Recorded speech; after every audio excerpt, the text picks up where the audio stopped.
يا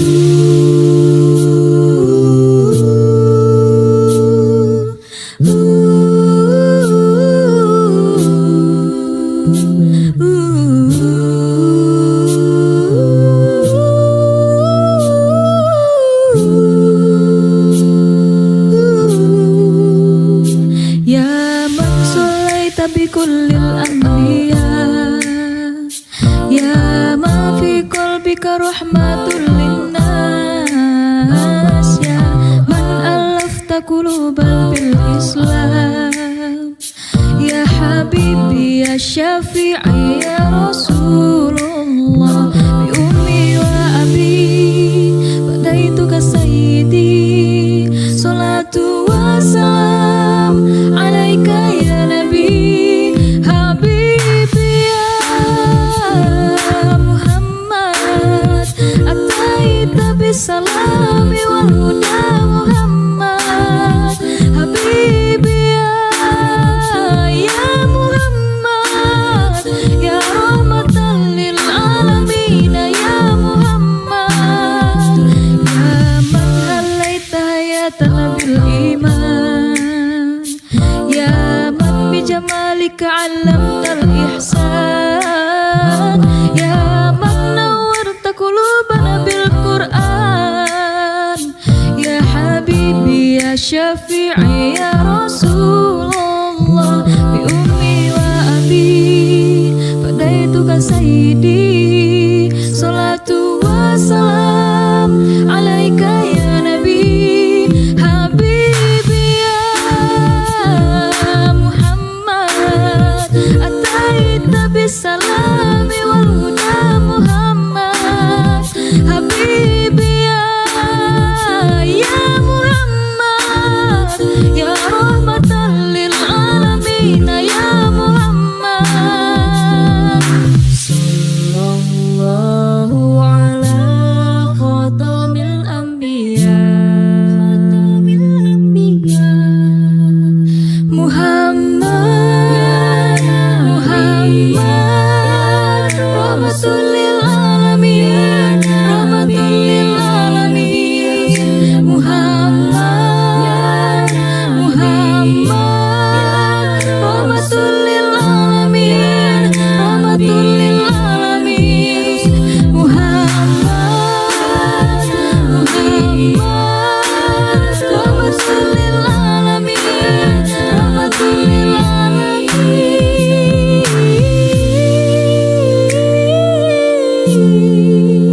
حبيبي يا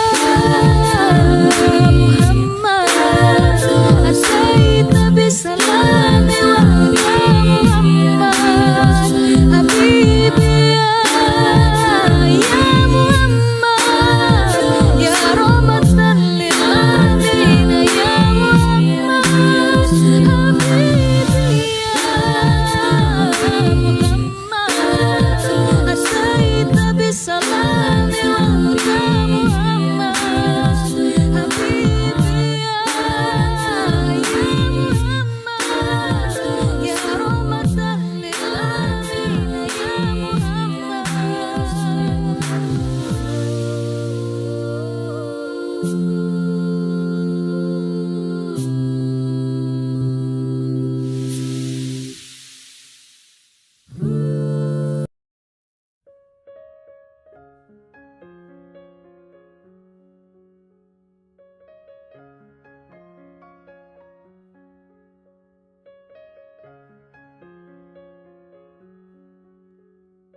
Oke, selamat pagi, selamat datang untuk teman-teman semuanya. Mungkin untuk panggilan khususnya, izin saya panggil Sister Villa ya. Oke, sambil nunggu teman-teman lainnya nih, yang tentu saja banyak banget yang ingin gabung pada webinar kali ini, izinkan saya untuk menjawab teman-teman semuanya ya. Di sini banyak banget yang mungkin dari berbagai daerah, tapi untuk jauh lebih akrab lagi, izinkan saya untuk memperkenalkan diri. Izinkan saya memperkenalkan diri, saya Gina Siti Aisyah dari Garut, Dan insya Allah pada webinar kali ini akan menjadi Master of Ceremony yang menemani Sister Villa. Tentunya di sini juga lagi ada di rumah, beragam ya, lagi ada di perjalanan yang aku yakin teman-teman semuanya Sister Villa di sini berusaha mengikhtiarkan menggunakan waktunya menjadi sarana untuk memperbanyak amal ibadah. Salah satunya menimba ilmu. Nah, eh, teman-teman semuanya, Sister Villa, boleh aku manggilnya aku atau saya, salah satu dari itu kali ya. Nah, Sister Villa di sini udah ada yang mengubah namanya nih dari berbagai daerah ya. Ada dari Tangerang, ada dari Bintan, Masya Allah, ada dari Garut juga. Wah, keren-keren sih. Tapi aku yakin Sister Villa di sini, uhti-uhti yang lagi berusaha untuk memperbanyak ilmu bermanfaatnya, tentu saja memiliki niat yang baik ya. Salah satunya untuk beribadah terutama. Nah, oke. Untuk mengefektifkan waktu semuanya, langsung aja kita di sini setelah mengenalkan diri, udah saling kenal, udah saling sapa. Teman-teman di sini bisa untuk memfokuskan dirinya, tapi sebelum itu tentu saja untuk menambah rasa hikmat pada pagi ini, yang utama, yang paling utama tentu saja kita panjatkan puji serta syukur atas kehadirat Allah Subhanahu wa Ta'ala, yang dimana atas ridho serta izinnya lah Allah mengizinkan kita untuk menghadiri webinar online ini. Dan tentu saja banyak lagi Sister Villa di luar sana yang ingin menggunakan waktunya seefektif mungkin, sebaik mungkin, namun qadarullah belum Allah izinkan untuk mengikuti webinar ini. Jadi perbanyaklah syukur dan perbanyaklah eh, berhamdalah pada Allah karena telah mengizinkan kita untuk melakukan salah satu amalan yang baik. Salawat serta salam mudah-mudahan masih tercurah limpahkan kepada manusia terbaik sepanjang masa, manusia yang setiap perkataan maupun ucapannya menjadi tauladan yang sempurna bagi kita selaku umatnya, yakni Nabi Muhammad SAW. Nah, teman-teman semuanya, Sister Villa semua, selamat datang dan selamat bergabung di program Free Webinar Zona Wanita. Yang dimana webinar Zona Wanita ini merupakan program belajar online yang gratis melalui Zoom dengan interaktif dua arah, yang memadukan wawasan dan pembicaraan yang mendalam seputar banyak sekali persoalan hidup, gitu. Nah, tentu saja dengan berbagai macam tema, banyak sekali dengan pembicara yang sudah expert tentunya di bidangnya. Berbagai macam tema itu banyak sih cakupannya, mulai dari mental health, parenting, family, spiritual, dan fikih. Masya Allah, temanya keren-keren semuanya ya. Dan di sini Gina juga lihat nih, Sister Villa di rumah, ada yang udah ready, udah yang on kameranya. Tapi teman-teman lainnya yang lagi stay di rumah, yang lagi memungkinkan untuk membuka fitur kameranya boleh diaktifkan terlebih dahulu supaya enak kita interaksinya, karena nanti mungkin kalau misalnya waktunya memungkinkan kita juga bisa melakukan Q&A gitu. Nah, sambil membuka fitur kameranya, teman-teman juga Sister Villa di sini bisa untuk mengubah username-nya nama underscore kota asal, seperti mungkin seperti Gina ya. Gina underscore Garut, di situ bisa diubah. Mungkin di sini Masya Allah udah ada ya. Udah ada yang mengubah username-nya. Ada Kak Dian dari Surabaya dan lain sebagainya, boleh mengikuti. Yang pertama mungkin on kameranya, yang kedua mengubah nama username-nya. Seperti itu. Masya Allah. Di sini banyak banget ya, ada yang dari Surabaya, ada yang dari Garut. Oke, ditunggu. Dan untuk teman-teman, informasi selanjutnya adalah dilarang untuk menyebarluaskan link Zoom-nya ya. Oke, karena yang ikut di sini adalah yang sudah bergabung pada grup yang telah kami sediakan, seperti itu. Oke. Dan selain itu juga, salah satu ikhtiar lainnya untuk mengkondusifkan atau menambah keberkahan. Kali ini, untuk mengkondisikan ruangannya, untuk biar enak gitu ya waktu dengar Kak Hilma menyampaikan materinya dan insya Allah menjadi salah satu ikhtiar kita untuk menambah keberkahan ilmunya.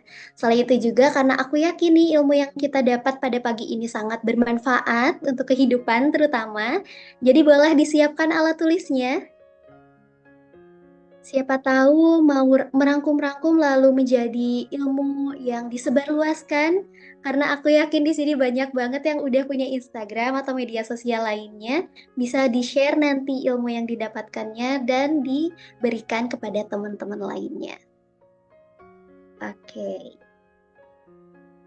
Udah siap ya? Oh, Masya Allah, ada yang dari Malaysia juga. Selamat datang, Kak Nur. Adian dan lain sebagainya dan teman-teman lainnya mohon maaf. Kalau misalnya agak belibet Gina, mohon maaf ya, masih pagi-pagi nih, udah pada semangat, jadi ada yang lagi mungkin sambil masak, sambil beres-beres, mohon dihentikan terlebih dahulu, kita fokus dulu pada materi yang insya Allah bakalan disampaikan sebentar lagi. Oke, teman-teman sekalian, karena seperti yang Gina tadi udah sampaikan, bahwa apapun yang kita angkat materinya, tentu saja kita akan menghadirkan para pemateri yang expert di bidangnya. Salah satunya nih, tema ketenangan ini, kita telah menghadirkan Kak Hilma Ramadina. Selamat pagi Kak Hilma. Assalamualaikum warahmatullahi wabarakatuh. Selamat pagi Kak Gina. Waalaikumsalam Selamat warahmatullahi pagi wabarakatuh. untuk Sister Pilah ya panggilannya berarti di sini ya. Iya, Sister Villa Kak. Ini luar Nah, biasa dari mana-mana ini ya Kak Gina ya. iya, keren banget. Oh, Ada dari Makassar, malah ada sampai Malaysia juga nih, Kak. iya, Masya Allah. Mudah-mudahan menambah semangat Kak Hilma untuk menyebarluaskan ilmu yang dimilikinya ya. Nah, pastinya. baik.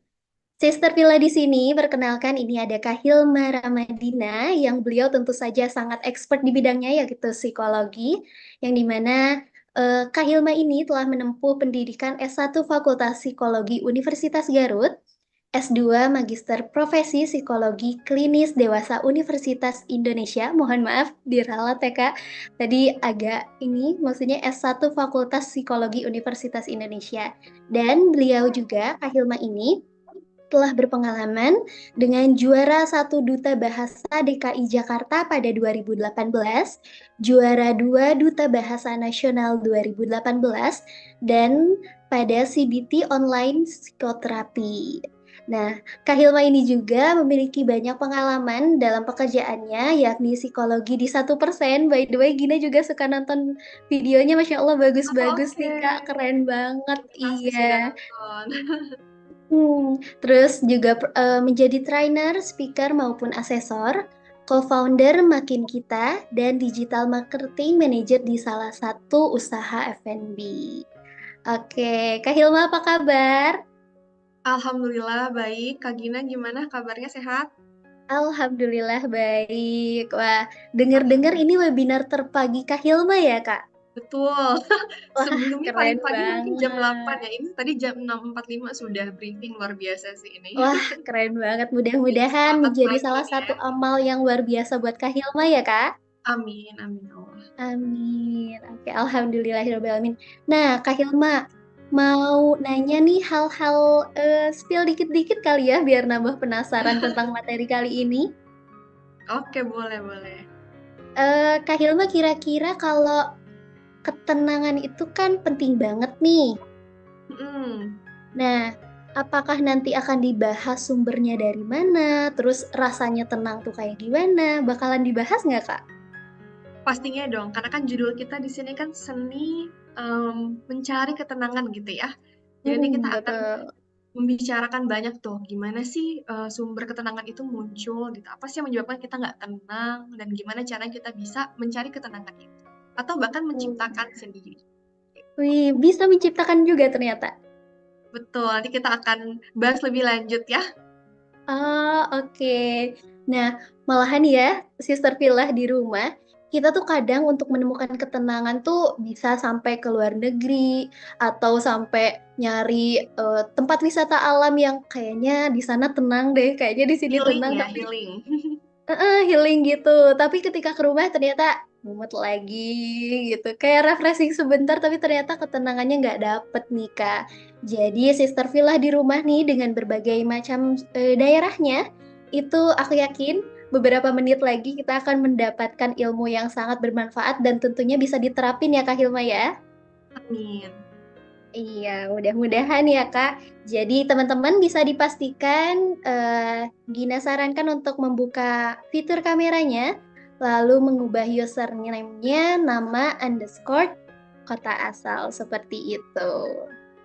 Oke, nah Sister Villa sediakan alat tulisnya dan untuk mungkin 1 menit lagi kita akan mendengarkan pemaparan dari Kak Hilma mengenai mencari ketenangan seperti itu. Oke, kepada Kak Hilma, saya persilahkan. Baik, terima kasih Kak Gina. Assalamualaikum warahmatullahi wabarakatuh. Selamat pagi, Sister Villa di sini. Sepertinya ini banyak banget ya, sampai 60-an orang ya, Kak Gina ya di sini ya. Luar biasa. Jadi pagi-pagi Iya, ini Kak. langsung semangat melihat bahwa ternyata rame banget yang mau belajar pagi-pagi ya. Belajar itu kan ibadah juga ya. Apalagi di sini tadi saya lihat banyak ibu-ibu juga ya, ada yang lagi mau jemput anaknya, luar biasa. Ini menyempatkan nyolong-nyolong waktu ya Ibu ya. Karena biasanya ibu-ibu kan adalah orang-orang yang bangun pertama kali dan tidurnya biasanya terakhir kali gitu kan, yang paling akhir nih. Jadi biasanya menyempatkan atau menyolong-nyolong waktu untuk belajar dan untuk pengembangan dirinya. Jadi terima kasih banyak ya ibu-ibu yang sudah menyempatkan waktunya untuk hadir belajar bareng-bareng di sini.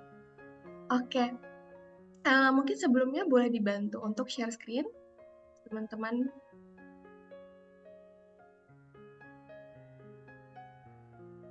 Sambil menunggu, oh udah di-share ya untuk screen-nya, udah kelihatan ya ibu-ibu? Sister Villa di sini untuk Sudah screen-nya sudah ada, Kak. kelihatan jelas? Sudah ya? Baik. Oke, kebetulan saya dari Depok nih, ibu-ibu. Ada yang dari Depok juga di sini. Seperti tadi saya lihat ada ya. Oh ya, Bu Umi Atikoh. Orang Depok juga ibu ya? Di Depok mana, Bu?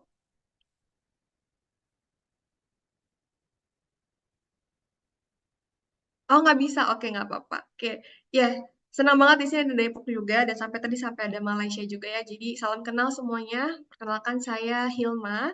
Saya saat ini sedang menjalani profesi saya sebagai psikolog di 1%. Mungkin ada yang sempat kenal juga tadi seperti Kak Gina sempat suka nontonin konten-kontennya juga. Jadi mungkin kita bisa ketemu juga di sana. Ya, untuk hari ini saya diamanahkan oleh Zona Wanita untuk menyampaikan materi yang sangat menarik sebenarnya, karena ketika saya memberikan konseling atau mungkin ya terapi gitu ya dengan klien saya, ini biasanya adalah hal yang mereka cari gitu, yaitu ketenangan tadi ya. Mungkin tidak usah perkenalan lagi ya, tadi sudah disampaikan oleh Kak Gina untuk perkenalannya, kita bisa lanjut saja. Nah, ini adalah pertanyaan pembukanya, jadi langsung agak cukup dalam ya, ibu-ibu tidak apa-apa ya. Jadi pagi-pagi mengajak untuk refleksi sedikit, karena kita judulnya di sini membahas ketenangan, kita perlu mengenal dulu nih, ketenangan yang kita alami selama ini bagaimana sih?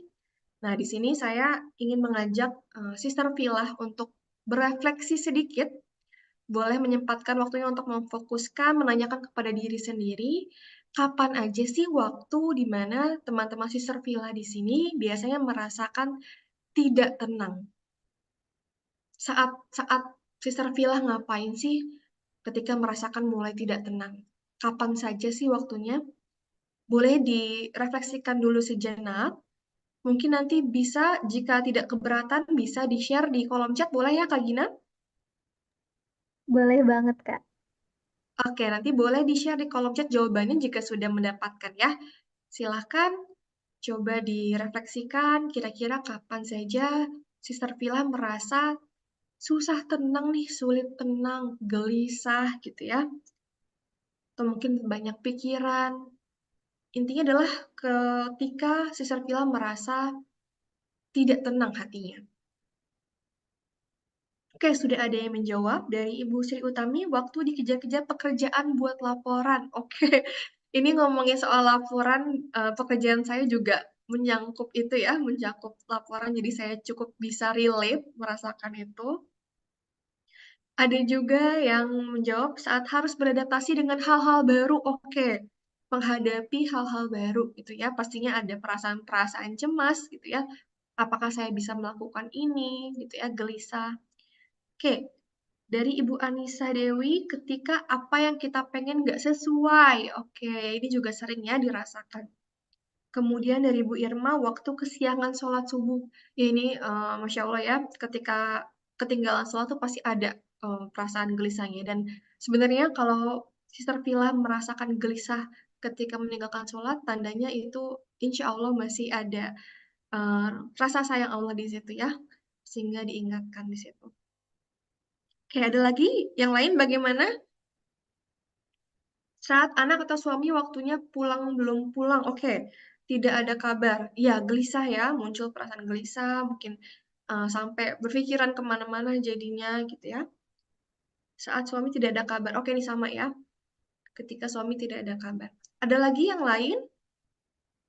Ada yang berbeda pengalamannya? Sepertinya kalau saya lihat di sini adalah wajah-wajah yang tenang gitu ya. Ini jangan-jangan malah kebalik nih, saya yang belajar untuk gimana caranya tenang dari ibu-ibu ya. Karena semoga insya Allah di sini adalah wanita-wanita solehah ya, yang selalu diberikan ketenangan sama Allah. Saat melakukan kesalahan, oke. Jadi ada perasaan gelisah di situ ya. Saat kemampuan diragukan orang lain, oke. Ya ini juga sering.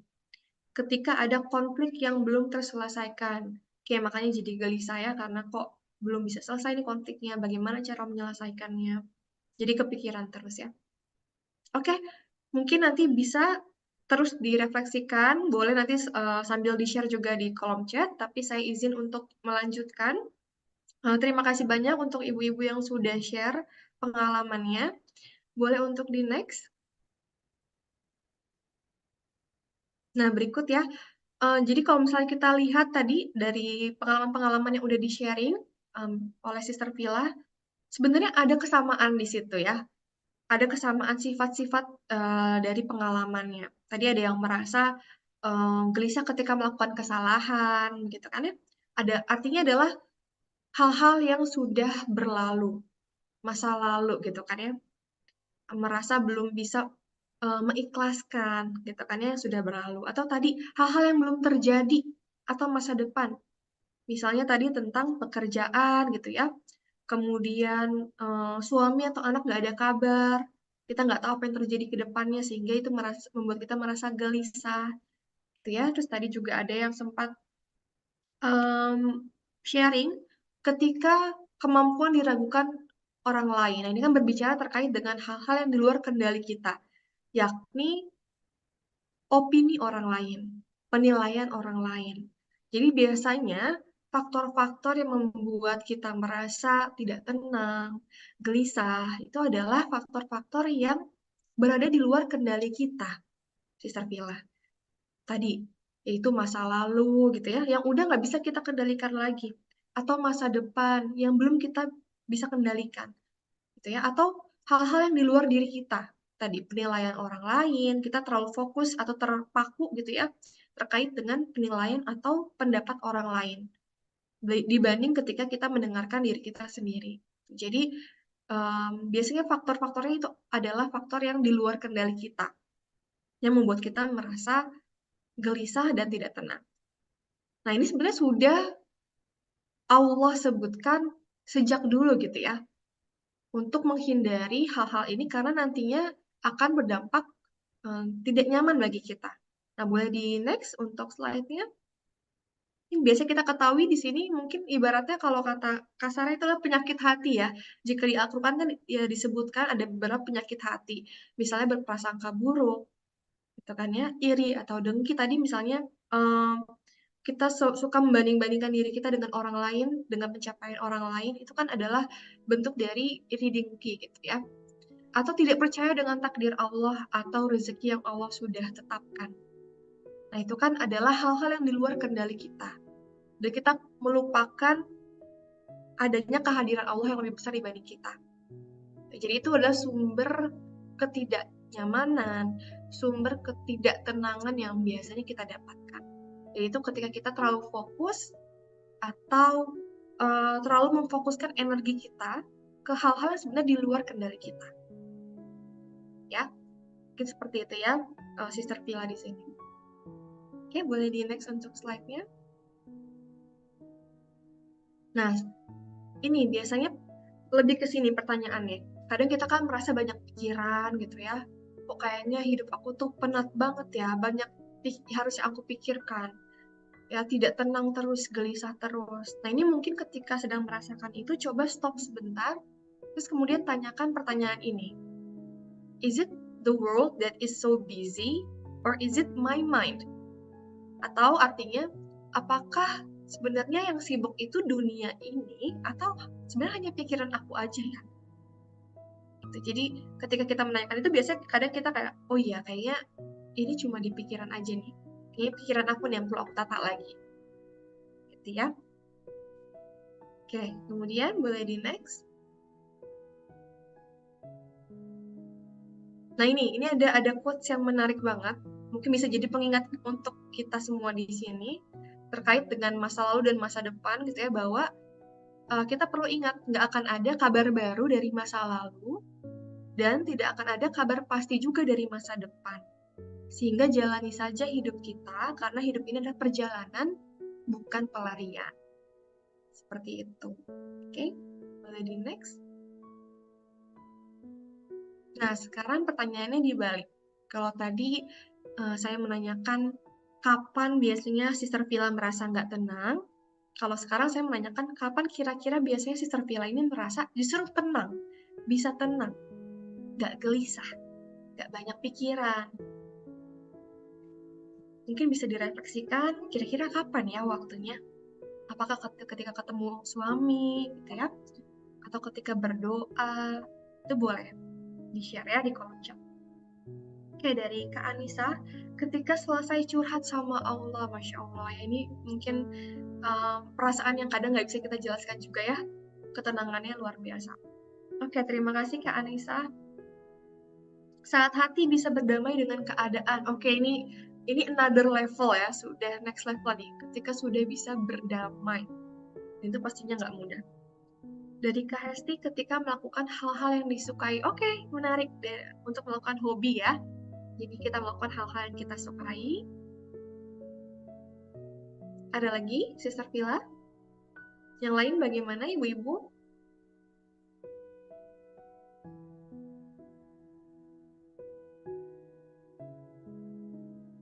Kapan kira-kira Sister Villa merasa tenang, nggak gelisah? Oke, Kak Nuat, terima kasih banyak. Ada lagi yang mau share, Sister Villa? Ketika ibadah, oke, ketika bersujud, Masya Allah.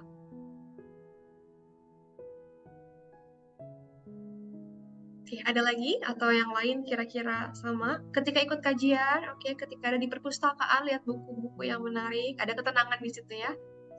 Ketika sholat, ketika sama mamah, oke. Ketika di titik ikhlas, ya, Masya Allah ini luar biasa ya, ketika sudah bisa ikhlas. Pasrahkan pada Allah, oke. Ketika bisa menangis saat berdoa. Oke, tuh. Masya Allah di sini memang benar-benar orang yang tenang ya.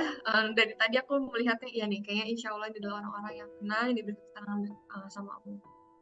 Oke, ketika ikut majelis ilmu. Baik, terima kasih banyak Sister Villa yang sudah sharing. Boleh nanti sambil sharing juga nggak apa-apa. Tapi saya izin untuk melanjutkan.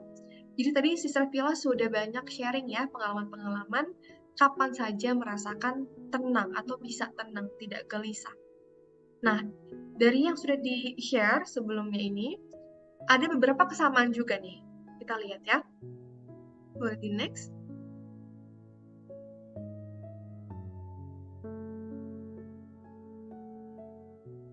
untuk screen-nya? Oke. Nah ini, kalau yang aku lihat ada 4 kesamaan nih dari pengalaman-pengalaman yang udah di-share oleh Sister Pilah. Tadi ada yang menyampaikan kata kuncinya, pasrahkan pada Allah. Nah, jadi tenang itu biasanya bisa kita rasakan, bisa kita dapatkan ketika ada kepasrahan di situ. Entah itu kita pasrah untuk menerima takdir yang ada sehingga menjadi ikhlas gitu kan ya. Atau kita sudah berusaha tapi kita masih cemas, kita tawakalkan saja kepada Allah gitu kan. Kita pasrahkan karena Allah yang Maha mengetahui dan Maha memiliki kuasa gitu ya. Kemudian pasrah, misalnya sederhana pasrah untuk menerima emosi yang sedang kita rasakan, baik itu bahagia maupun sedih, kita pasrahkan, kita terima gitu ya, kita welcome perasaan itu juga adalah sifat bentuk kepasrahan yang baik. Kemudian tadi juga adanya rasa kasih sayang juga ya. Rasa kasih sayang ini kepada diri sendiri, tadi misalnya menjalani hobi atau kegiatan yang disukain, itu kan adalah bentuk dari kita sayang kepada diri kita sendiri, ya, untuk memberikan waktu melakukan hal-hal yang kita sukai. Kemudian tadi ada juga yang menyebutkan ketika ketemu mama, ketika bertemu dengan mama, atau tadi ketika berbuat kebaikan untuk orang lain. Jadi ketika kita bisa memberi dan menerima kasih sayang, jadi nggak cuma menerima aja ya, tapi memberi juga kasih sayang kepada diri sendiri maupun orang lain, itu biasanya kita akan merasakan tenang. Nah, selanjutnya adanya rasa kecukupan atau merasa cukup. Misalnya, merasa cukup baik dengan diri sendiri. Tidak selalu meragukan diri gitu ya, tidak selalu menjelek-jelekan diri, tapi kita merasa cukup dengan apa yang sudah kita punya. Baik itu dalam diri kita maupun di kehidupan kita. Kemudian yang terakhir, adanya tindakan dan latihan. Nah, jadi tadi berbicara terkait dengan seni, sebenarnya ketenangan itu bisa kita ciptakan sendiri.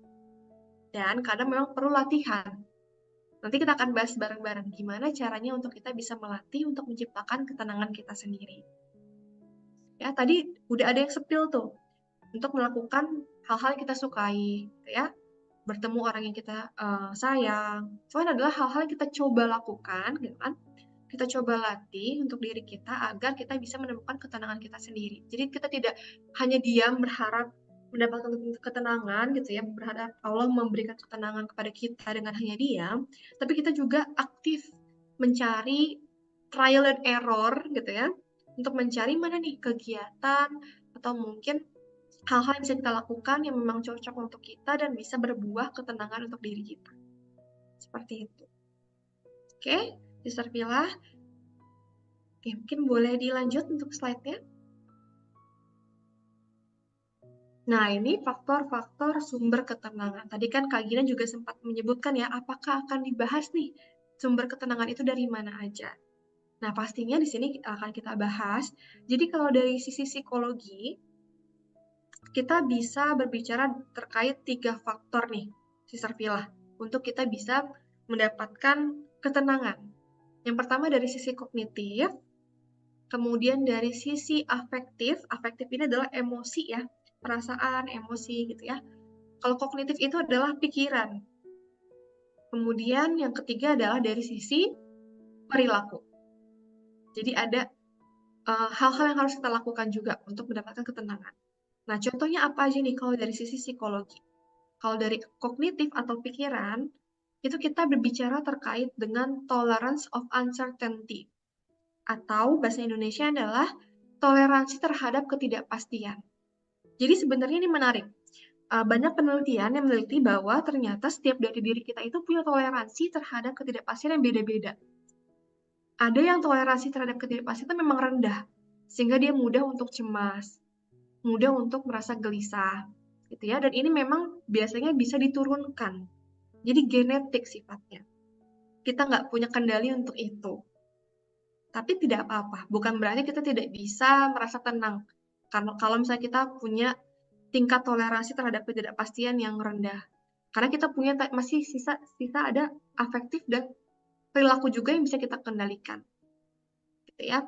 Jadi selain dari kognitif tadi ada tingkat toleransi terhadap ketidakpastian, yang setiap orang ini berbeda-beda. Kemudian yang kedua dari sisi afektif ini, kita bicara terkait dengan mindfulness dan kindness atau kebaikan. Mindfulness ini lagi marak dibicarakan nih, lagi trending banget ya di bidang psikologi terkait dengan sebenarnya mindful itu bahasa Indonesianya mungkin fokus gitu ya, fokus untuk menjalani apa yang sedang dilakukan.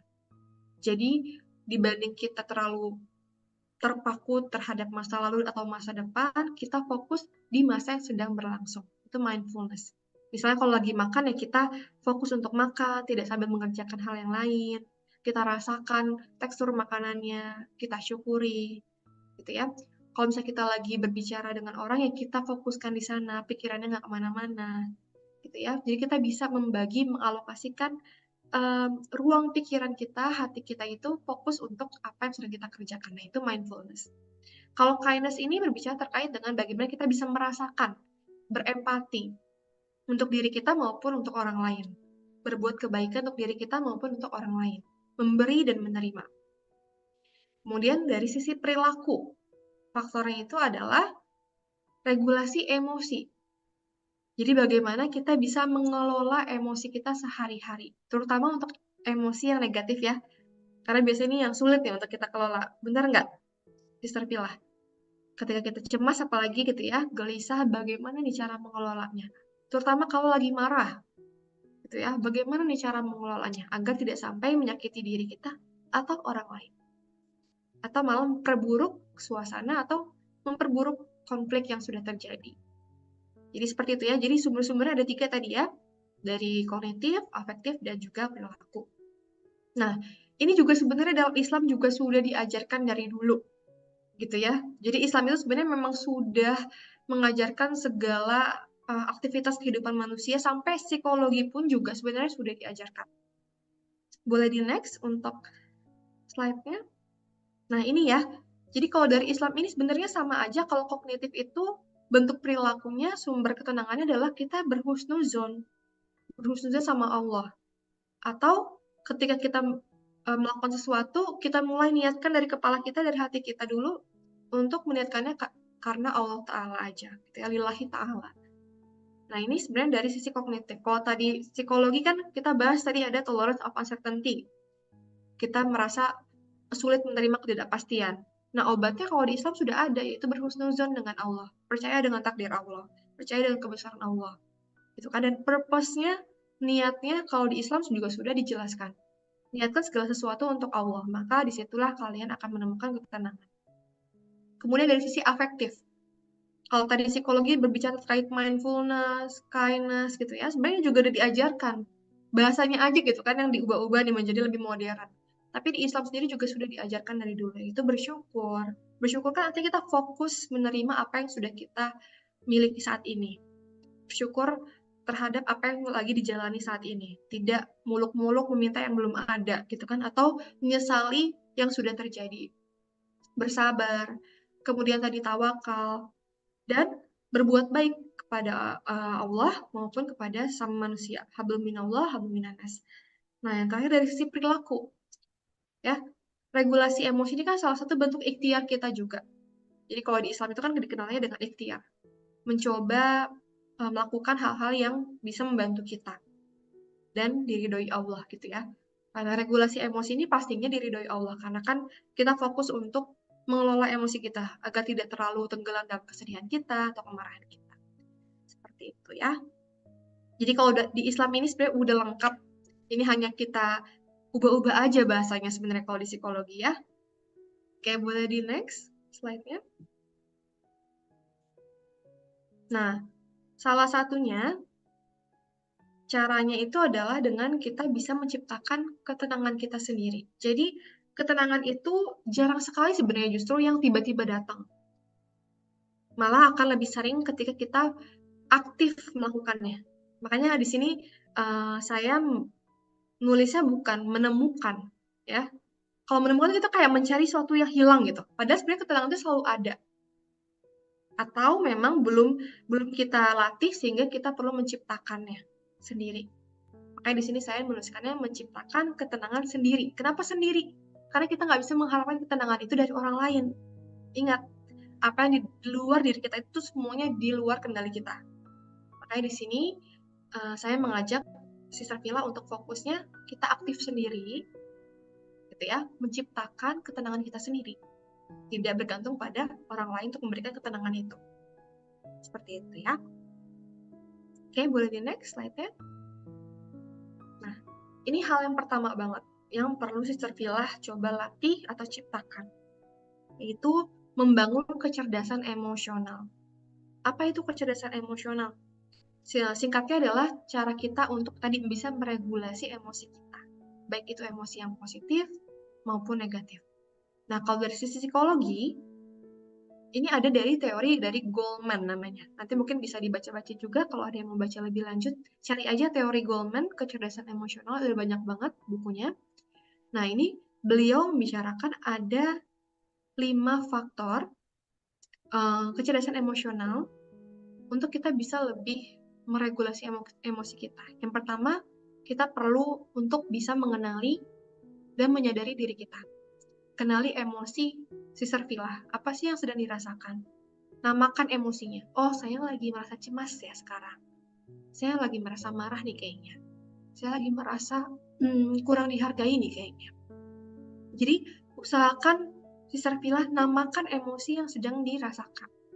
Karena dengan menamakan kita jadi bisa memilah-milah nih tindakan apa selanjutnya yang bisa kita lakukan untuk menangani itu.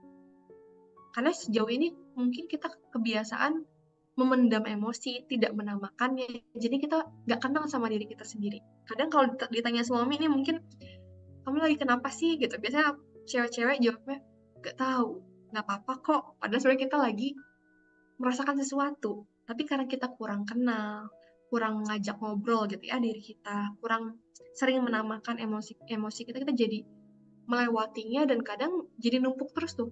Numpuk, dan akhirnya nanti meledak, kita jadi bingung sendiri. Gimana cara mulai untuk menghadapi masalah itu. Oke, jadi yang pertama kenali dulu emosi, kenali diri, kemudian mengelola diri. Ya, mengelola diri tadi regulasi emosi. Kalau lagi marah, apa nih harus dilakukan? Apakah perlu berhenti dulu, stop dulu, tarik nafas dulu gitu ya? Atau melakukan yang bisa menenangkan diri dulu. Kemudian motivasi.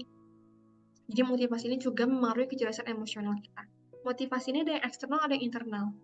Nah, kalau eksternal ini motivasinya kita bergantung sama orang lain. Apa-apa harus orang lain. Apa-apa harus karena orang lain, bukan karena diri sendiri. Bukan karena diri sendiri atau bukan karena Allah gitu ya. Jadi motivasi ini harus datang dari internal. Misalnya, aku pengen bisa bersabar karena biar bisa dipuji suami atau biar bisa membuktikan ke orang tua kalau aku bisa. Nah, itu kan sebenarnya motivasi yang datangnya dari eksternal, bukan internal. Nah, kemudian juga ada empati.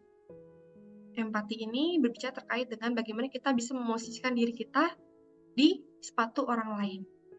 Misalnya, bukan berarti kalau misalnya orang lain nangis, kita harus ikut nangis. Enggak gitu ya, itu namanya simpati, bukan empati. Tapi ketika orang lain lagi punya masalah, kita bisa melihatnya dari kacamata dia, bukan dari kacamata kita. Jadi kita nggak so tahu gitu ibaratnya tentang perasaan dia ataupun kehidupan dia. Kemudian yang terakhir, keterampilan sosial. Bagaimana kita berkomunikasi dengan pasangan, dengan orang tua, dengan orang-orang sekitar, ya, bagaimana kita bergaul. Nah, ini juga sudah dijelaskan semuanya dan dipandu oleh Allah di Al-Quran. Di sini sudah saya list gitu ya. Sister Villa bisa foto, nanti bisa dibaca-baca lagi ya. Nah, ini aku akan share beberapa tips praktis ya, bagaimana caranya kita menciptakan ketenangan kita sendiri. Yang pertama, kita bisa shift our focus of control, atau kita memindahkan fokus kita terhadap kontrol diri kita. Yang tadinya lebih banyak memperdulikan perkataan orang lain, misalnya, nanti gimana ya orang ngeliat aku gitu. Nanti orang ini nggak suka nih sama aku. Nanti kayaknya aku bakal dicap jelek nih sama dia. Kayaknya aku jelek banget ya menurut dia. Itu kan adalah ketika kita masih terlalu fokus terhadap omongan orang lain atau penilaian orang lain. Yang mana itu adalah hal-hal di luar kendali kita. Nah, sehingga kita perlu mengalihkan fokus kontrol kita terhadap hal-hal itu ke hal-hal yang bisa kita kendalikan. Jadi di sini ada analogi ya, Sister Villa bisa dilihat. Ini bisa dijadikan wallpaper HP juga untuk selalu ingat gitu ya, untuk mengingatkan diri bahwa kita perlunya fokusnya yang ada dalam lingkaran ini saja, yang di dalam lingkaran ini. Yang di luarnya kita tidak perlu buang-buang energi di situ. Ya, cukup tahu aja. Kalau misalnya orang-orang anak muda zaman sekarang bilangnya FYI aja, for your information aja. Tapi yang di dalam ini perlu kita fokuskan. Yang di luar ini FYI aja gitu ya. Hanya untuk kita tahu aja. Oke?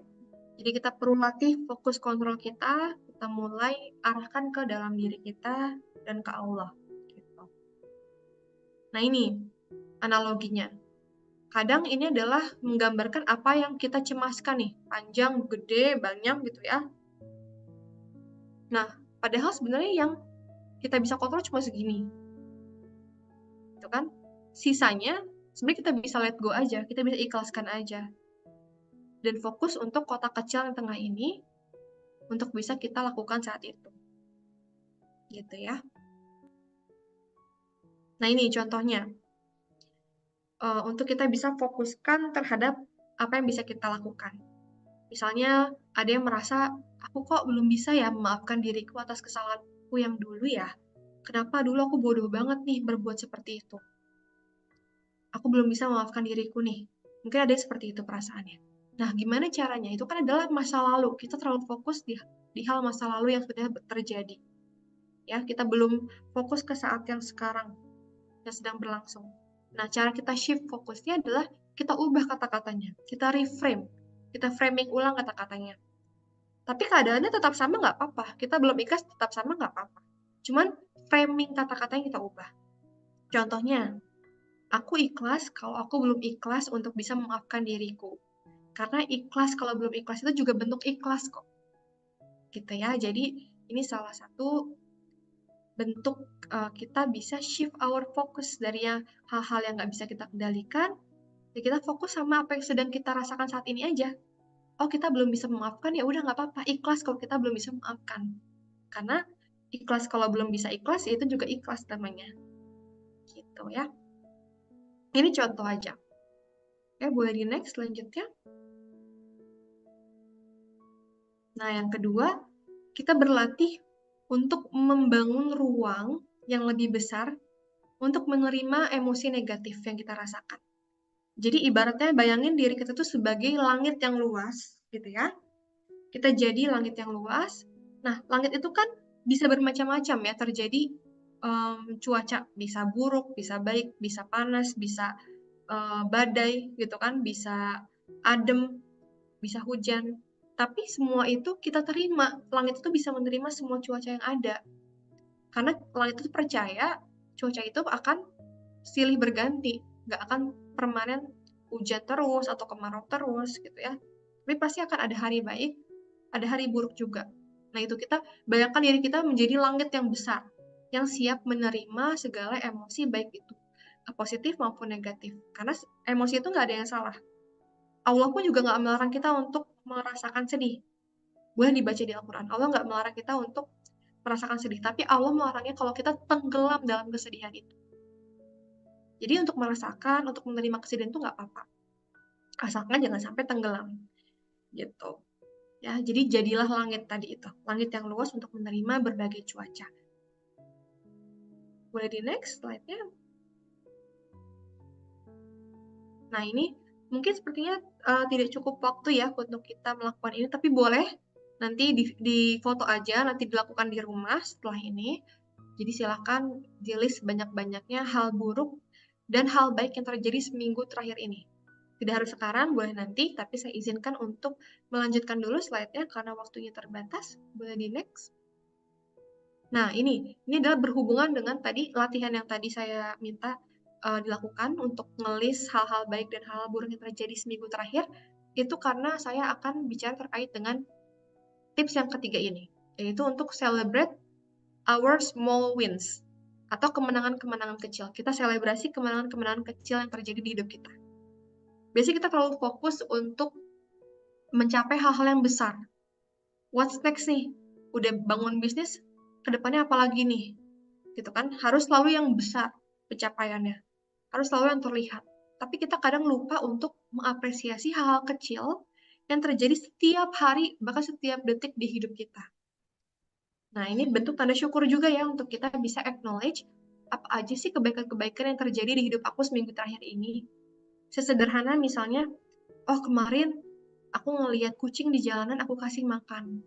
Itu kan sebenarnya hal kecil yang nggak kecil juga, karena nggak semua orang bisa melakukan itu, tapi kadang luput kita acknowledge itu. Luput untuk kita sadari bahwa itu adalah hal baik juga dan harus kita banggakan dan harus kita apresiasi dan kita harus syukuri. Jadi hal-hal kecil mulai untuk coba diperhatikan juga ya, Sister Villa. Jangan cuma masalah terus yang disadari gitu ya, tapi hal-hal baik dan kecil itu juga perlu disadari. Kayak misal tadi bangun tidur bisa lihat suami tersenyum, itu kan juga hal-hal baik yang kadang kita juga kadang lupa untuk kita syukuri. Bisa ngelihat anak-anak juga senyum, bahagia, gitu ya. Bisa makan bareng pagi-pagi, gitu ya. Oke, boleh di next. Nah, kemudian yang selanjutnya adalah baby step is still a step. Atau bahasa lainnya, bahasa Indonesianya, langkah kecil itu juga tetap langkah, bisa dibilang tetap langkah gitu ya. Jadi jangan terlalu fokus tadi sama goal-goal yang besar, tapi lupa untuk kita nge-breakdown ke goal-goal yang lebih kecil agar lebih realistis gitu ya, agar lebih mudah untuk kita lakukan. Ini analoginya di sini ada anak tangga. Kalau misalnya kita bikin anak tangganya banyak dan dekat-dekat gitu ya, itu akan lebih mudah untuk kita sampai ke atas dibanding anak tangganya jaraknya jauh-jauh gitu. Itu melambangkan bahwa ketika kita breakdown goal kita menjadi langkah-langkah yang lebih kecil, itu akan lebih mudah untuk kita manage atau kita lakukan. Sehingga membuat kita jauh lebih tenang melakukannya. Tidak banyak kecemasan. Seperti itu. Boleh di next. Nah, ini juga bisa digunakan ya metode the power of yet. Yet ini artinya adalah belum sebenarnya. Jadi kadang kita selalu ngomongnya gini, aku nggak bisa ngelakuin ini, aku nggak bisa ngaji dengan baik, aku nggak bisa fokus mendengarkan kajian, aku nggak bisa jadi ibu yang baik, apapun itu. Kadang kita selalu ngomongnya gitu terus. Tapi itu kan jadinya berdampak buruk bagi kita ya. Kita jadi meragukan diri kita jadi gelisah, kita jadi nggak tenang. Nah, sebenarnya nggak apa-apa kalau misalnya kita belum bisa jadi ibu yang baik, belum bisa jadi istri yang baik, belum bisa jadi teman yang baik, gitu ya. Tapi kita ngomongnya aja tuh yang di framing lagi, kita reframing ulang. Bukannya aku nggak bisa jadi ibu yang baik, tapi aku belum bisa jadi ibu yang baik. Jadi tambahin belum di setiap katanya. Karena kata belum itu akan membuat kita, memberikan efek ke kita bahwa, oh belum sampai situ kok, tapi nanti akan sampai pada akhirnya. Dibanding kalau kita ngomongnya nggak pakai belum, langsung nggak bisa. Ya udah kita langsung akan terputus di situ motivasinya, ya jadi merasa pesimis karena kita merasanya nggak bisa terus. Jadi bisa sederhana ditambahkan kata belum di setiap katanya. Itulah the power of yet, atau the power of belum. Gitu ya. Oke, boleh di next. Nah, yang terakhir pastinya kita balikan lagi ke Allah segalanya. Karena kita nggak akan pernah sendirian selama kita memprioritaskan kepada Allah. Gitu. Kita terus ingat Allah. Mau ngapain, segala apapun yang kita lakukan, ya niatkan untuk Allah. Karena dengan itu sih sebenarnya kunci utamanya, lillahi ta'ala itu sih yang bikin kita bisa tenang. Dibanding kalau misalnya kita ngelakuin segala itu untuk orang lain. Itu pasti nggak akan tenang. Karena kan ekspektasi orang lain, penilaian orang lain itu kan hal-hal di luar kendali kita. Tapi kalau misalnya kita niatkan untuk Allah, mau nanti orang lain tuh nggak suka, mau orang lain tuh nanti protes, ya karena kita udah niatin untuk Allah, Allah yang berhak untuk menjudge kita, baik atau buruknya. Nah, itu yang biasanya kita bikin bisa lebih ikhlas, bisa lebih tenang, nggak gelisah, gitu ya. Oke, mulai di next. Nah, ini ada buku yang aku bisa rekomendasiin. Jadi teman-teman Sister Villa boleh kalau mau baca, judulnya adalah The Things You Can See Only When You Slow Down. Ini bagus banget untuk bisa melatih ketenangan hidup ya. Jadi adalah sebenarnya ini orang Buddha gitu ya yang menulis buku ini. Tapi kita tahu ajaran Buddha itu memang berbicara terkait dengan mindfulness, ketenangan gitu ya. Jadi kita bisa ambil baik-baiknya di situ. Dia menuliskan dengan sangat sederhana, bahasa yang mudah dipahami, cara-cara praktis untuk kita bisa lebih tenang gitu hidupnya. Ya, jadi bisa dicari nanti kalau ada yang mau baca. Silahkan difoto aja bukunya. Oke, boleh di next. Nah, mungkin sekian dari apa yang bisa saya sampaikan. Ya, ini ada meme-meme lucu ya, yang mungkin bisa menjadi candaan untuk kita hari ini, menyemangati kita walaupun mungkin hidup berat gitu ya, lagi banyak pikiran, tapi jalani aja walaupun sambil nguap-nguap gitu kan, kayak kucing ini. Ya, jadi terima kasih banyak untuk antusias dan tadi partisipasi aktifnya untuk Sister Villa. Semoga apa yang sudah saya sampaikan bisa bermanfaat bagi Sister Villa dan mungkin harapannya juga bisa diteruskan kembali ke halayak lebih luas ya, insya Allah. Ya, wassalamualaikum warahmatullahi wabarakatuh. Saya akan kembalikan kembali kepada MC Kak Gina. Terima kasih. Oke, baik. Terima kasih banyak Kak Hilma atas pemaparan ilmunya yang sangat-sangat daging semua isinya ya, Masya Allah. Tapi karena Alhamdulillah nih udah jam 8, sebelumnya mau nawarin dulu ke Kak Hilma, mau buka Q&A untuk satu dua orang atau gimana Kak? Boleh, silakan. Oke, kepada Sister Villa barangkali di sini nih punya pertanyaan-pertanyaan yang pengen dijawab banget sama Kak Hilma, boleh kita siapkan satu atau dua pertanyaan. Sambil nunggu ngetik nih, boleh atau boleh di lewat chat ataupun langsung bisa di raise hand ya.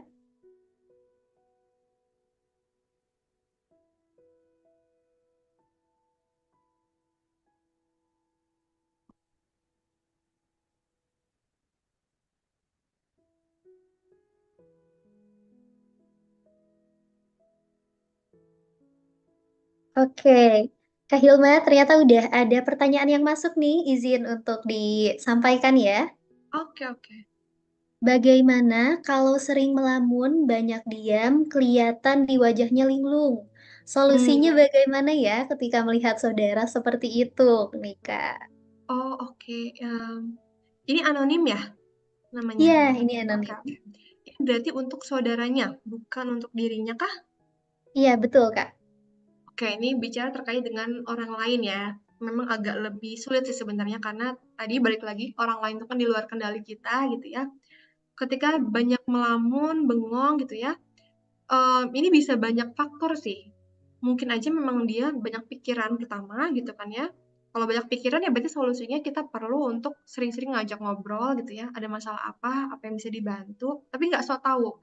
Jadi nggak langsung yang kamu lagi ngerasain ini ya, kamu lagi ngerasain, tapi kita tanyakan dengan baik dan tanpa intimidatif gitu ya. Lagi kenapa?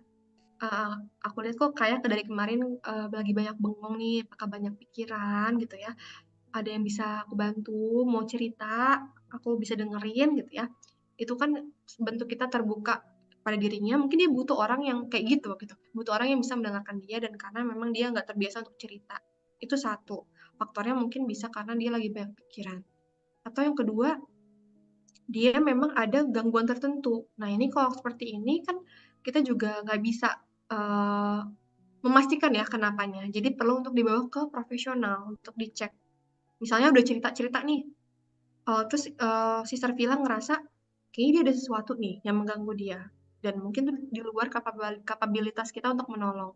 Nah, kalau seperti ini biasanya lebih baik untuk disaranin tadi bertemu profesional untuk bisa dibantu lebih lanjut. Ya, misalnya masalahnya udah terkait masalah yang sangat kompleks, ada trauma di situ. Gitu kan ada trauma atau mungkin bisa sampai depresi juga gitu ya. Nah, itu kan bisa kita nggak bisa membantu dia lebih lanjut karena itu adalah ranah profesional. Makanya bisa disarankan atau ditawarkan untuk ditemani ke profesional seperti psikolog. Seperti itu. Mungkin itu sih yang bisa aku sampaikan ya. Karena orang lain jadi nggak tahu pasti kan keadaannya kayak gimana. Tadi kalau misalnya dari dirinya sendiri aku mau tanya lebih lanjut soalnya. Kayak gitu. Oke, Masya Allah, udah dijawab ya untuk pertanyaan pertama. Lalu pertanyaan kedua mungkin sekaligus pertanyaan terakhir, ini dari salah satu sister Villah juga. Bagaimana nih Kak kalau kita merasa trauma dengan perceraian orang tua? Nah ini agak Hmm. lumayan berat ya Kak, gimana? Ya, ya ini sangat berat sejujurnya ya, karena kan again lagi-lagi berbicara mencakup dengan orang lain juga nih, hubungan orang lain lagi gitu kan, nggak cuma satu orang tapi dua orang lagi kan orang tua. Jadi pertama-tama saya mau mengucapkan terima kasih sudah sharing pengalamannya gitu ya. Pastinya nggak mudah, semoga nanti akan ada kemudahan setelahnya. Tapi yang bisa aku sampaikan di sini, trauma itu kan suatu hal yang kompleks dan biasanya terjadi bertahun-tahun mungkin ya, sudah dirasakan bertahun-tahun. Nah, ini tandanya perlu dikelola, perlu dikeluarkan sedikit demi sedikit apa yang selama ini dipendam gitu ya. Bisa melalui misalnya mau journaling, ditulis gitu ya di buku, apa sih yang dirasakan, mulai dari menamakan aja perasaannya. Kan trauma itu bukan perasaan, trauma itu bukan emosi, tapi itu keadaan. Nah, emosi yang dirasakannya apa nih? Kalian marahkah? Kamu marahkah sama siapa? Disebutin. Marahnya karena apa? Dicari tahu gitu ya, ditulis. Atau apa? Sedih, kecewa, dinamain nama emosinya. Jadi bukan trauma aja, trauma itu bukan emosi. Trauma itu suatu keadaan. Tapi emosinya yang perlu kita kenal. Ya, jadi jangan jangan fokus sama traumanya, tapi kenali emosinya apa sih sebenarnya yang dirasakan dari perceraian itu. Jadi mulai pelan-pelan ngajak ngobrol diri sendiri, tadi namain emosinya, ya tanyakan kenapa gitu ya. Terus tanyakan apa yang bisa aku lakukan saat ini untuk menghadapi perasaan itu. Apakah aku perlu kira-kira ngomong sama orang tua aku terhadap perasaan ini gitu ya. Atau kayaknya aku butuh psikolog nih untuk bisa ngobrol lebih lanjut. Karena kayaknya kalau aku ngobrol sendiri suka buntu nih, nggak nemu ujungnya. Nah ini bisa, kalau ternyata udah sangat lama, udah berdampak terhadap kehidupan sehari-hari gitu ya, atau mengaruhi hubungan kita dengan orang lain juga. Itu tadi udah mengganggu nggak cuma diri kita tapi orang lain, nah ini tandanya udah perlu ke psikolog untuk dibantu untuk mengelola tadi, menguraikan benang-benang yang udah lama kusut tadi itu, gitu ya. Mungkin itu sih yang bisa aku sampaikan. Oke, Kak Hilma. Nih, Gina masih lihat banyak banget Iya, antusias iya, sister betul. Villah lainnya nih Kak. Kalau misalnya Ini luar nambah satu biasa, pertanyaan tenang nggak saja. apa-apa? Nggak apa-apa, nggak apa-apa. Oke, Gina persilahkan pada Kak Isti yang raise hand untuk menyampaikan apa yang ingin ditanyakan. Silahkan. Kak, mau nanya ya Kak ya, Mm-mm. bagaimana saya fokus menggali kekuatan saya itu Kak? Karena Fokus memang ya menggali kekuatan. kali-kali lihat kelemahan juga buat motivasi diri ya. Ya. Sisi baik dan buruk semuanya harus diterima gitu ya Kak ya. Maksudnya saya ingin tanya bagaimana saya fokus menggali kekuatan saya itu kayaknya. Oke, oke, oke. Ini aku bisa manggilnya dengan Kak siapa? Saya anaknya 5, Oh, oke. Berarti Ibu siapa? Mohon maaf. Istiamah. Bu Istiamah ya. Oke, terima kasih Bu Istiamah sudah mengajukan tadi pertanyaan yang menarik ya. Bagaimana caranya kita bisa mengenali kekuatan gitu ya. Berarti ya. Mencari tahu kekuatan kan, mengulik dan mengetahui kekuatan kita. Nah, ini sebenarnya berkaitan dengan tadi tips yang nomor berapa tuh yang terkait dengan celebrate our small wins. Atau kita selebrasi kemenangan-kemenangan kecil kita. Nah, praktik sederhananya bisa mulai dari situ dulu, Ibu. Jadi dikenali misalnya seminggu atau sehari deh, dimulai dari satu hari. Setiap malam, coba di list tuh di HP atau boleh di buku dimanapun yang Ibu nyaman. Di list hal-hal baik yang terjadi, hal-hal baik yang Ibu lakukan, yang Ibu ngerasa bangga Ibu lakukan saat itu, hari itu, sama hal-hal yang kurang berkenan di hati Ibu. Di list. Nah, dari situ nanti setiap harinya kan akan kelihatan tuh, oh ternyata aku banyak melakukan hal ini ya, dan ternyata itu bagus ya hasilnya, dan itu membuat aku bangga sama diri aku. Nah, itu kan mulai kelihatan nanti polanya. Oh, misalnya ternyata kekuatan aku adalah dimasak gitu. Misalnya anak-anak selalu selalu memuji masakan aku, itu sebenarnya kekuatan juga kan. Skill masak itu kan juga kekuatan. Atau sering jadi tempat curhat teman-teman. Nah, itu kan kekuatan juga, kekuatan untuk kita bisa berempati dengan orang lain, bisa memberikan feedback yang sesuai kepada orang lain, makanya orang lain nyaman dengan kita, gitu kan? Atau punya kekuatan dalam hal komunikasi, misalnya suami pernah muji kita untuk skill komunikasi kita untuk dalam konflik gitu ya, misalnya suami merasa terbantu karena kita open untuk berkomunikasi. Dan itu kan hal-hal kecil yang kadang kita nggak sadarin kalau kita nggak tulis, kalau kita nggak dengan aktif menyadari itu gitu. Jadi mulai dari hal sederhana itu aja, di list setiap harinya. Kemudian yang kedua bisa juga dengan meminta feedback kepada orang lain. Pada orang-orang yang kita percaya tentunya ya. Entah itu suami, entah itu teman dekat, mentor, atau guru kajian gitu ya. Murabbi, itu bisa juga ditanyain untuk kita bisa melihat pandangan dari sisi lain. Karena kalau misalnya kita menilai diri kita sendiri kan kadang ada blind spot-nya tuh. Ada hal-hal yang nggak kita lihat. Tapi kalau kita lengkapi dengan pandangan orang lain yang kita percaya, yang memang kenal dengan kita, sudah bertahun-tahun kenal dengan kita, dan dia orangnya jujur, nah itu akan membantu kita untuk, oh ternyata aku orangnya gini ya, selama ini aku nggak menyadari itu. Nah biasanya nih, Ibu, aku pun juga melakukan itu. Setiap tahunnya aku bikin menggunakan Google Form untuk orang-orang tuh isi sebagai kayak evaluasi diri aku gitu. Jadi tiap tahun tuh aku mengevaluasi diri, dibantu dengan menanyakan pendapat kepada orang lain juga. Nanti orang lain bisa isi Google Form itu dengan tanpa nama, jadi anonimus gitu.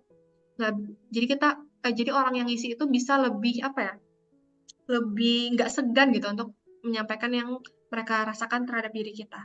Misalnya pertanyaannya di Google Form-nya, apa hal-hal yang sangat disukai dari diri aku di tahun ini? Apa yang kurang disukain? Apa harapan untuk aku bisa perbaiki ke depannya? Apa yang kira-kira perlu aku lebih perbaiki ke depannya gitu. Jadi pertanyaan-pertanyaan yang sifatnya evaluatif dan reflektif untuk orang-orang bisa menilai juga untuk diri kita. Nah, itu untuk kita mencari feedback dari orang lain. Gitu Ibu Istiamah, semoga bisa cukup menjawab ya. Oke, baik. Terima kasih kepada Ibu yang telah bertanya dan Kak Hilma juga yang Masya Allah sudah menjawab semuanya pertanyaan. Belum semua sih, 3 pertanyaan Iya, ini mungkin ya, ramai banget karena ya, Masya Masya Allah ini Allah. antusiasnya ternyata besar sekali dan masih ada yang raise hand juga, Masya Allah Ibu Umi Yana. Mudah-mudahan di lain kesempatan kita bisa bertemu lagi. Nah, berhubung antusiasnya besar, gimana belajar kali ini? Seru semuanya? Ilmunya Masya Allah keren-keren ya yang disampaikan Kak Hilma. Oke, nah gimana kalau misalnya ternyata webinar kali ini tidak cukup atau kurang, masih pengen banyak lagi yang ingin diketahui, boleh nih di chat di kolom message-nya pada mau ada part 2 dengan tema yang lain-lain beda-beda tentu saja dengan pemateri-pemateri yang expert di bidangnya. Gimana pada mau lanjut ke part selanjutnya? Biar panitia nanti mantau nih responnya kalau misalnya ternyata pada mau banget nih, Masya Allah seru ya. Pasti panitianya lebih semangat lagi untuk mempersiapkan tema-tema lainnya dan pun dengan pemateri yang tentu saja sangat luar biasa seperti Kak Hilma. Nah, selain itu juga dengan materi yang luar biasa tadi yang telah disampaikan, boleh di-share pengalaman atau ilmu yang telah didapatkannya di sosial media. Tentu saja bisa di-tag ke @zona_wanita official di Instagram, pun bisa di-tag ke Instagramnya Kak Hilma ya Kak Hilma. Boleh banget. Oke, Aku nama mau lihat juga Instagramnya nih, apa nih Kak? kira-kira pada belajar apa sih hari ini yang didapat. Iya, betul sekali. Nama Instagramnya apa Kak? Ya, boleh di-tag di @hilmaramadina. Aku coba chat di kolom komentar ya. Nah, selain di-share juga ilmu serta pengalamannya, Sister Villa juga bisa nih untuk ngasih testi di grup bagaimana belajar hari ini, hal yang telah didapatkan. Kalau misalnya pengen ada webinar selanjutnya, pengen tema apa? Tentu saja panitia siap menampung semua yang diinginkan oleh Sister Villa, tentu saja dengan niat yang lillahi ta'ala. Oke gitu. Nah, Masya Allah, keren-keren semuanya ya. Kak Hilma, kesannya sampaikan sedikit buat teman-teman Sister Villa yang telah hadir pada webinar kali ini. Oke, ya alhamdulillah senang banget sih hari ini diundang dari Zona Wanita ya dan event kita untuk bisa ngisi dan bertemu dengan Sister Villa di sini dari banyak daerah di Indonesia. Luar biasa pagi-pagi menyempatkan waktu untuk belajar karena Allah gitu ya. Semoga diberkahi semua kita hari ini, disehatkan selalu. Dan terima kasih sekali lagi untuk antusiasme dan juga partisipasi aktifnya. Tadi banyak yang mungkin masih ingin tanyakan, boleh aku bersedia banget kalau misalnya mau ngobrol-ngobrol melalui Instagram, bisa di DM aja di Instagram aku @hilmaramadina. Nanti kalau misalnya ada yang mau ditanyakan lebih lanjut ya. Oke, terima kasih banyak Kak Hilma dan ilmu singkat atau kalau dipersingkat nih yang Gina dapatkan pada materi yang Kak Hilma sampaikan.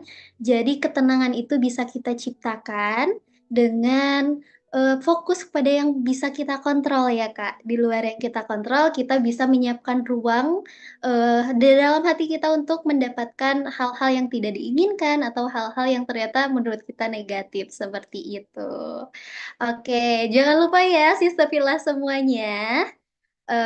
Mudah-mudahan nih Kak Hilma bisa ngisi webinar-webinar selanjutnya karena Masya Allah antusiasnya ternyata besar ya untuk Sister Villa di sini.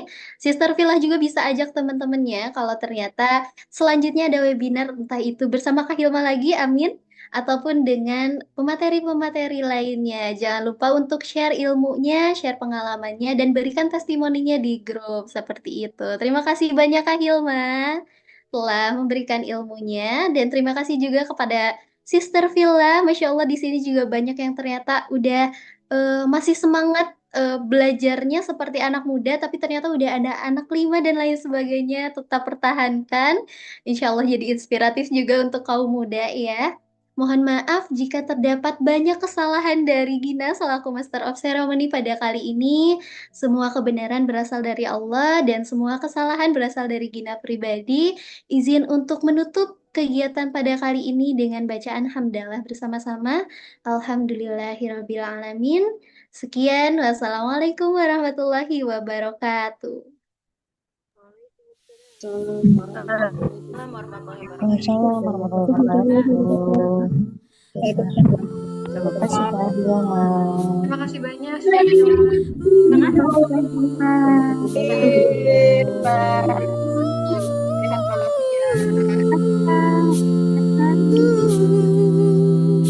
يا مقصود بكل الأنبياء يا ما في قلبك رحمة للناس يا من ألفت قلوبا بالإسلام